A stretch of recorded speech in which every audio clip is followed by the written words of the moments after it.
বিজ্ঞাপন বিরতির পর স্বাগত। এখন খবর বিস্তারিত। আন্তর্জাতিক মঞ্চে জোর ধাক্কা খেল পাকিস্তান। পাকিস্তানকে সন্ত্রাসবাদীদের আশ্রয়দাতা হিসেবে চিহ্নিত করল আমেরিকা। মার্কিন কংগ্রেসে পেশ হওয়া বিদেশ দপ্তরের রিপোর্টে বলা হয়েছে, লস্কর জৈশের মতো জঙ্গি গোষ্ঠীগুলি পাক ভূখণ্ডে অবাধে তাদের কার্যকলাপ চালিয়ে যাচ্ছে। আন্তর্জাতিক মঞ্চে জোর ধাক্কা খেল পাকিস্তান। পাকিস্তানকে সন্ত্রাসবাদীদের আশ্রয়দাতা হিসেবে চিহ্নিত করল আমেরিকা। মার্কিন কংগ্রেসে পেশ হওয়া বিদেশ দপ্তরের রিপোর্টে বলা হয়েছে, লস্কর জৈশের মত জঙ্গি গোষ্ঠীগুলি পাক ভূখণ্ডে অবাধে তাদের কার্যকলাপ চালিয়ে যাচ্ছে। কান্ট্রি রিপোর্ট অন টেররিজম সংক্রান্ত রিপোর্টে বলা হয়েছে, লস্কর ই তৈবা, জৈশ মোহাম্মদের মতো জঙ্গি গোষ্ঠীর বিরুদ্ধে যথেষ্ট ব্যবস্থা নেয়নি পাকিস্তান। এর ফলে এই জঙ্গি গোষ্ঠীগুলি পাকিস্তানের মধ্যে অবাধে প্রশিক্ষণ শিবির চালাচ্ছে, সংগঠন তৈরি করছে এবং অর্থ সংগ্রহ করছে। ভারত লাগাতার পাক জঙ্গি গোষ্ঠীর আক্রমণের শিকার হয়ে চলেছে। যদিও লস্কর পাকিস্তানে নিষিদ্ধ, তা সত্ত্বেও তাদের শাখা সংগঠন জামাত উদ দাওয়া এবং ফলাহ ইন সানিয়াত প্রকাশ্যে পাকিস্তানে সক্রিয়। রিপোর্টে পাঠানকোট বায়ুসেনা ঘাঁটিতে হামলা, পাকিস্তানে হাফিজ সঈদের অবাধ গতিবিধি এবং জঙ্গি গোষ্ঠীর সঙ্গে দাউদ ইব্রাহিম গ্যাংয়ের যোগাযোগেরও উল্লেখ করা হয়েছে। রিপোর্ট থেকে স্পষ্ট, সন্ত্রাস ইস্যুতে পাকিস্তানকে চেপে ধরতে তৎপর ট্রাম্প প্রশাসন। ওয়াশিংটনের এই কড়া মনোভাব ইসলামাবাদকে কার্যত কোণঠাসা করে দিল। মার্কিন বিদেশ মন্ত্রক কান্ট্রি রিপোর্টে জানিয়েছে, পাক সামরিক ও নিরাপত্তা বাহিনী তেহরিকি তালিবানের মতো যেসব গোষ্ঠী পাকিস্তানের ভিতরে হামলা চালিয়েছে তাদের বিরুদ্ধে অভিযান চালিয়েছে বটে, কিন্তু আফগান তালিবান বা হক্কানিদের বিরুদ্ধে তেমন উল্লেখযোগ্য ব্যবস্থা নেয়নি। আফগানিস্তানে মার্কিন বাহিনীকে আঘাত হানার ক্ষমতা খর্ব করতে কিছু করেনি। তবে আফগান নেতৃত্বাধীন শান্তি প্রক্রিয়ায় উভয় গোষ্ঠীকে সামিল করার প্রয়াসে সমর্থন করেছে পাকিস্তান। ব্যুরো রিপোর্ট, খবর ত্রিপুরা। শুক্রবার ভোরে আজিয়ান সাগরের কাছে গ্রিসের কস দ্বীপে শক্তিশালী ভূমিকম্পে কমপক্ষে 2 জন নিহত হওয়ার খবর জানিয়েছে কর্তৃপক্ষ। শুক্রবার ভোরে আজিয়ান সাগরের কাছে গ্রিসের কসের দ্বীপে শক্তিশালী ভূমিকম্পে কমপক্ষে 2 জন নিহত হওয়ার খবর জানিয়েছে কর্তৃপক্ষ। মার্কিন জিওলজিক্যাল সার্ভে জানায়, 6.7 মাত্রার ভূমিকম্পটির উৎপত্তিস্থল কোস দ্বীপের 12 কিলোমিটার উত্তর পূর্বে তুর্কি উপকূলের কাছাকাছি 10 কিলোমিটার মাটির গভীরে। কস একটি জনপ্রিয় পর্যটন এলাকা। এই ঘটনায় কমপক্ষে 20 জন আহত এবং কিছু ভবন ক্ষতিগ্রস্ত হয়েছে। অপরদিকে তুর্কি শহরের বোডেরামে ভূমিকম্প থেকে পালানোর চেষ্টা করলে বেশ কিছু লোক আহত হয়। উল্লেখ্য, সাম্প্রতিক বছরগুলিতে তুরস্ক এবং গ্রিসে ভূমিকম্পের ঘটনা উল্লেখযোগ্য হারে বেড়েছে। ব্যুরো রিপোর্ট, খবর ত্রিপুরা। অর্থবর্ষ জানুয়ারি থেকে ডিসেম্বর করার কথা ভাবছে কেন্দ্র, জানালেন কেন্দ্রীয় অর্থমন্ত্রী অরুণ জেটলি। এপ্রিল থেকে মার্চের বদলে অর্থবর্ষের সময় বদলে জানুয়ারি থেকে ডিসেম্বর করার কথা ভাবছে কেন্দ্রীয় সরকার। আজ লোকসভায় এমনই জানালেন অর্থমন্ত্রী অরুণ জেটলি। অর্থবর্ষ বদলে ভাবনা সংক্রান্ত এক প্রশ্নের লিখিত জবাবে এমনই বলেছেন অর্থমন্ত্রী। তবে 2018 সালের ফেব্রুয়ারির বদলে নভেম্বর বা ডিসেম্বরে বাজেট পেশ করা হবে কি না সে প্রশ্নের জবাবে কোনো মন্তব্য করেনি জেটলি। অর্থবর্ষের সময় বদল করতে হলে আয়কর আইন সহ বিভিন্ন বিষয়ে বদল করতে হবে। সম্প্রতি প্রাক্তন অর্থনৈতিক উপদেষ্টা শঙ্করাচার্যের নেতৃত্বাধীন এক কমিটি এই বিষয়ে আলোচনা করেছে। সেই কমিটি কেন্দ্রীয় সরকারকে রিপোর্টও দিয়েছে বলে জানিয়েছেন Jaitley. I need not reiterate the relevance and the high importance of cow in India's culture. That nobody, the government stand is very clear, nobody is allowed to do that. There is no rationalization. No argument of sentiment being heard can be an... bureau report, খবর ত্রিপুরা। বিদ্যালয় শিক্ষা দপ্তরের উদ্যোগে রাজ্য ভিত্তিক বন মহোৎসব উদযাপিত হয় মহারানী তুলসীবতী উচ্চতর মাধ্যমিক বিদ্যালয়ে। শুক্রবার এই অনুষ্ঠানে উপস্থিত ছিলেন শিক্ষামন্ত্রী তপন চক্রবর্তী। বিদ্যালয় শিক্ষা দপ্তরের উদ্যোগে রাজ্যভিত্তিক বনমোহ উৎসব উদযাপিত হয় মহারানী তুলসীবতী উচ্চতর মাধ্যমিক বিদ্যালয়ে। শুক্রবার এই অনুষ্ঠানে উপস্থিত ছিলেন শিক্ষামন্ত্রী তপন চক্রবর্তী। এছাড়াও উপস্থিত ছিলেন আগরতলা পৌর নিগমের মেয়র প্রফুল্লজিৎ সিনহা, উচ্চশিক্ষা দপ্তরের আধিকারিক বিপ্লব দাস পালিত, পশ্চিম জেলার অতিরিক্ত বন আধিকারিক চিত্ত দেববর্মা সহ অন্যান্যরা। উক্ত অনুষ্ঠানে বক্তব্য রাখতে গিয়ে মন্ত্রী তপন চক্রবর্তী পরিবেশের ভারসাম্য রক্ষায় বৃক্ষরোপণের উপর জোর দিতে আহ্বান রাখেন ছাত্রছাত্রীদের। আমাদের দেশ স্বাধীন হয়েছে 70 বছর।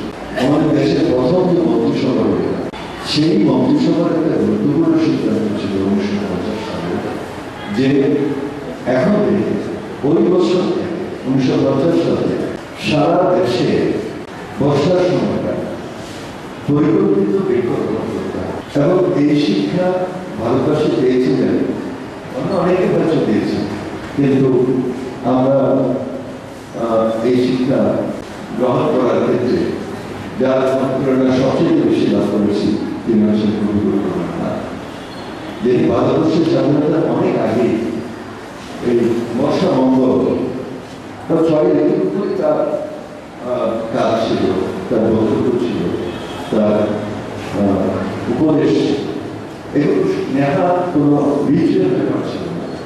তার পেছনে যে বৈজ্ঞানিক কারণ, তার পেছনে যে মানুষের জন্য ঋতু বৈচিত্র্যকে ব্যবহার করা, সেটা হয়তো এরকম সংগঠন আজও বলে যাননি যেটা রবীন্দ্রনাথ ঠাকুর করেছিলেন। তিনি এটা সেই সময় বুঝেছিলেন, আজ থেকে প্রায় 150 বছর আগে কথা বলছি, যে তিনি যখন শৈশবে এই অনুপ্রেরণা তার সেই সময় তিনি লাভ করেছেন। এদিনের এই অনুষ্ঠানে বিভিন্ন স্কুলের ছাত্রছাত্রীরা অংশগ্রহণ করেন। অনুষ্ঠান শেষে স্কুলে বৃক্ষরোপণও করা হয়। ব্যুরো রিপোর্ট, খবর ত্রিপুরা।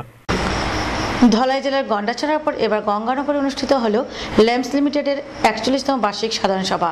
এতে উপস্থিত ছিলেন মৎস্য সমবায় মন্ত্রী খগেন জমাতিয়া সহ আরও অনেকে। ধলাই জেলার গন্ডাছড়ার পর এবার গঙ্গানগরে অনুষ্ঠিত হলো ল্যাম্পস লিমিটেডের 41তম সাধারণ বাৎসরিক সভা। প্রদীপ জ্বালিয়ে অনুষ্ঠানের সূচনা করেন মৎস্যমন্ত্রী খগেন্দ্র জমাতিয়া।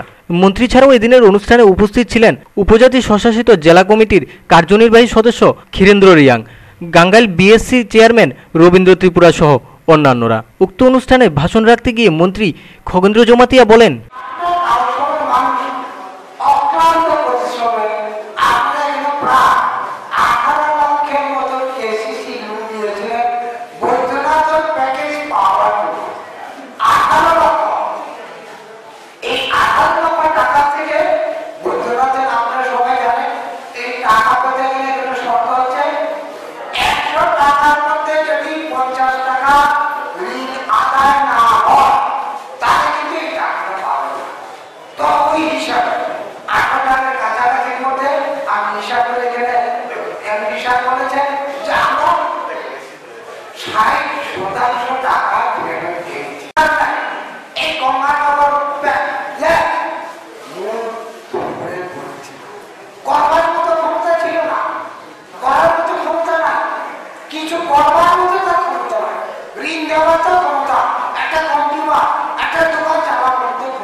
ব্যুরো রিপোর্ট, খবর ত্রিপুরা।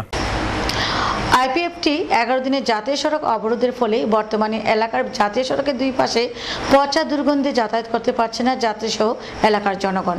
অসুস্থ হয়ে পড়ছে আবাল বৃদ্ধ ও শিশুরা। আইপিএফটি 11 দিনের জাতীয় সড়ক অবরোধের ফলে বর্তমানে এলাকার জাতীয় সড়কের দুই পাশে পচা দুর্গন্ধে যাতায়াত করতে পারছে না যাত্রীসহ এলাকার জনগণ। অসুস্থ হয়ে পড়ছে আবাল বৃদ্ধ শিশু। এরই প্রেক্ষিতে জিরানিয়া মহকুমা প্রশাসন ও স্বাস্থ্য দপ্তরের উদ্যোগে আজ দুপুর থেকে চম্পকনগরের সাধুপাড়া থেকে খামতিং বাড়ির বড়দোয়াল পর্যন্ত রাস্তা পরিষ্কার সহ জাতীয় সড়কের দুই পাশে ব্লিচিং পাউডার ছড়িয়ে দেওয়া হয়। পাশাপাশি খামতিং বাড়িতে এক বিনামূল্যে স্বাস্থ্য শিবির করা হয়। জিরানিয়া মহকুমা প্রশাসক বিম্বিসার ভট্টাচার্যের নেতৃত্বে এক প্রতিনিধি দল দুপুর 12টা থেকে স্বাস্থ্য শিবির ও ব্লিচিং পাউডার ছড়িয়ে দেওয়ার কাজটি শুরু করে। প্রসঙ্গত, এই মাসের 10 তারিখ থেকে ত্রিপুরাল্যান্ডের দাবিতে আইপিএফটি দল জাতীয় সড়ক ও রেল রাস্তা অনির্দিষ্টকালের জন্য অবরোধ করে। এই কয়েকদিনের অবরোধে এলাকায় অবস্থানরত তাদের কর্মী সমর্থকরা মলমূত্র নির্দিষ্ট জায়গায় না করায় পাহাড় এক প্রকার দূষিত হয়ে গেছে। এতদিনের হাজারো লোকের মলমূত্র ত্যাগের ফলে দুর্গন্ধ ছড়িয়ে পড়ে এলাকায়। 11 দিন পর প্রশাসনের চাপে নিজেদের অন্তর্দ্বন্দ্বের ফলে এবং অর্থনৈতিকভাবে দুর্বল হওয়াতে অবশেষে অবরোধ প্রত্যাহার করে। তাই পাহাড়কে দূষণমুক্ত রাখতে সক্রিয় মহকুমা প্রশাসক বিম্বিসার ভট্টাচার্য আজ দিনব্যাপী বড়মোড়া এলাকায় ব্লিচিং পাউডার ও স্বাস্থ্য শিবির করে। ব্যুরো রিপোর্ট, খবর ত্রিপুরা। 10 দফা দাবিতে আওয়াজ তুলল সারা ভারত সংযুক্ত কিষাণ সভা রাজ্য কমিটি।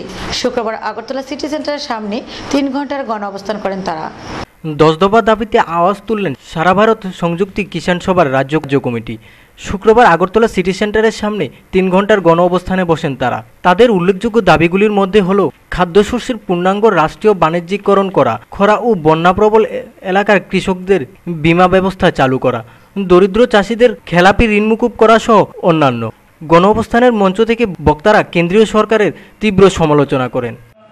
উদ্যোগ গ্রহণ করা এবং আজকের দিনে শুধুমাত্র কোনো একটা বিশেষ কৃষক সংঘ সবাইকে নিয়ে পতাকা চালে আরো বেশি বেশি করে কৃষকদেরকে সমবেত করবেন, বিভ্রান্তি সৃষ্টি করা।